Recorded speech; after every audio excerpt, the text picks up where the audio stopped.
Things aren't looking good for Republicans after over a year with President Donald Trump in the White House, and it's starting to pop up in their television campaign ads. In Tennessee, the possibility of a win is evaporating rapidly. So, the GOP is trying to woo voters by warning them that the GOP could lose their majority in the Senate, and with that would come a battle over Supreme Court judges. While the same argument was made by Democrats in 2016, it wasn't successful. National Public Radio spoke with Senate Leadership Fund President and CEO Stephen Law, who warned that when Republicans took back the House in 2010, Democrats still managed to hold on to the Senate. The conventional belief is that statewide districts are more immune to drastic swings that come from national trends. That doesn't seem to be the case this year, however. Thus far, the GOP hasn't been successful in special elections because of the GOP's own candidates, many who weren't half as bad as the moral quandaries Alabama's Roy Moore faced. Now, West Virginia candidate Don Blankenship is running against officials like Majority Leader Mitch McConnell. While they might be tapping into an anti-establishment majority in the GOP, it doesn't exactly spell success in a general election. It seems Trump even understands this himself. In a Monday tweet, the president outright said Blankenship has no hope. To the great people of West Virginia, we have, together, a really great chance to keep making a big difference. Problem is, Don Blankenship, currently running for Senate, can't win the general election in your state, no way. Remember Alabama. Vote Rep. Jenkins or Ed G. Morrissey, he tweeted. To the great people of West Virginia, we have, together, a really great chance to keep making a big difference. Problem is, Don Blankenship, currently running for Senate, can't win the general election in your state, no way. Remember Alabama. Vote Rep. Jenkins or Ed G. Morrissey, Donald J. Trump, at Real Donald Trump, May 7, 2018. Trump's problem is that he tried the same strategy with Roy Moore in Alabama.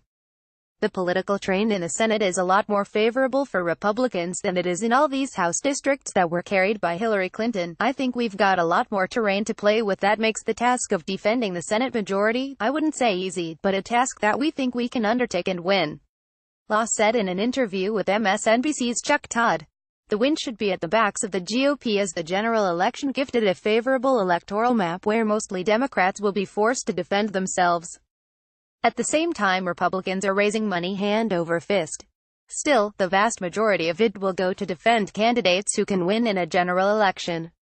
Those candidates aren't the type to make it through a GOP primary, however.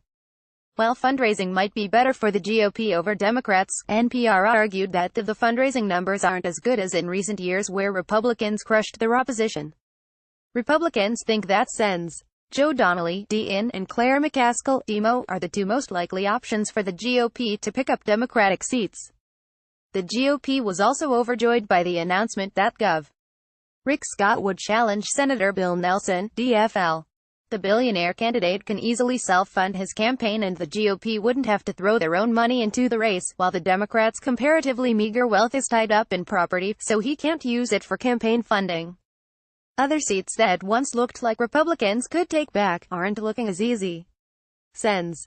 Joe Manchin, DWV, John Tester, DMT, and Heidi Heitkamp, DND, all have their own strong national personalities.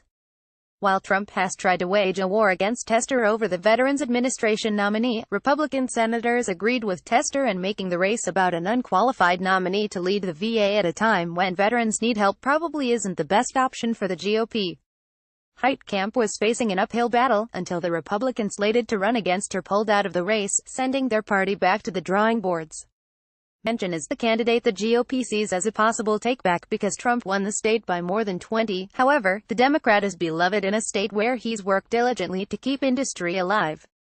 It could serve as a serious contrast if the GOP nominates Blankenship, who went to jail after his company was found responsible for the deaths of coal miners from lax safety precautions. To make matters worse for the GOP, traditionally competitive states like Ohio and Pennsylvania are no longer within reach as the parties struggle to find viable candidates.